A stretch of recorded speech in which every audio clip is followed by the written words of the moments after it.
ചൂട് പാലിൽ ഈസ്റ്റ് ഇടണം. അതിന് ശേഷം മൈദയിൽ അത് മിക്സ് ചെയ്തിട്ട് പൊങ്ങാൻ വെച്ചതിന് ശേഷം വേണം ഇത് ഫ്രൈ ചെയ്തെടുക്കാൻ. തേങ്ങാനീര് 3 drops, 3 tablespoon powdered sugar, 1 cup പാല്. ഇത് മൂന്നും കൂടിയുള്ള മിക്സിൽ വേണം ഗ്ലേസ്ഡ് ഡോണറ്റിനുള്ള മിക്സ് മുക്കിയെടുക്കാൻ. വൈറ്റ് ചോക്ലേറ്റിൻ്റെ കോമ്പൗണ്ടിൽ ബട്ടർ ആഡ് ചെയ്ത് കഴിഞ്ഞാൽ വൈറ്റ് ചോക്ലേറ്റ് ഡോണറ്റ് ഉണ്ടാക്കാം. ഡയറി മിൽക്കിലോ അല്ലെങ്കിൽ ചോക്ലേറ്റ് കോമ്പൗണ്ടിലോ നമുക്ക് ചോക്ലേറ്റിൻ്റെ ഡോണറ്റ് ഉണ്ടാക്കിയെടുക്കാം. അതിൽ ബട്ടറൊന്നും ആഡ് ചെയ്യാതിരിക്കുന്നതാണ് നല്ലത്. ബട്ടർ ആഡ് ചെയ്ത് കഴിഞ്ഞാൽ അതിങ്ങനെ പിരിഞ്ഞതുപോലെ വരും. ടേസ്റ്റി ആയിട്ടുള്ള നമ്മുടെ ഡോണറ്റിൻ്റെ ഈസി റെസിപ്പിയാണിത്.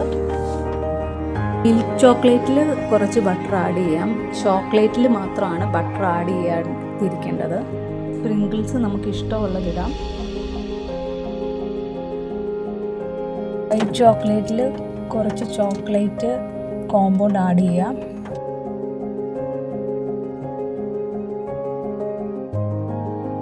പൈപ്പിംഗ് ബാഗിൽ ഈ ഫില്ലിങ്സ് നിറയ്ക്കുക.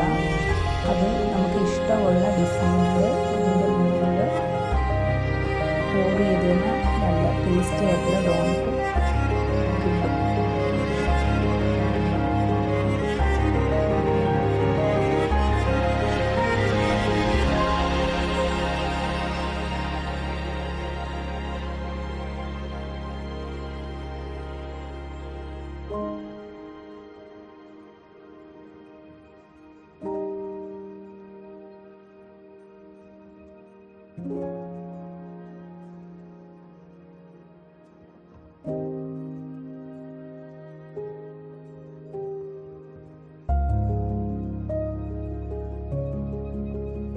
പ്ലാസ്റ്റിക് കോണിൽ നമ്മൾ മുമ്പേ ഉണ്ടാക്കിയ വൈറ്റ് കോമ്പൗണ്ടും ഡാർക്ക് കോമ്പൗണ്ടും പോർ ചെയ്തിട്ട് ഇതിൻ്റെ മുകളിൽ സ്പ്രിങ്കിൾസ് ഇട്ടതിന് ശേഷം നമുക്കിഷ്ടമുള്ള ഡിസൈനിൽ ഒഴിച്ചെടുക്കുക.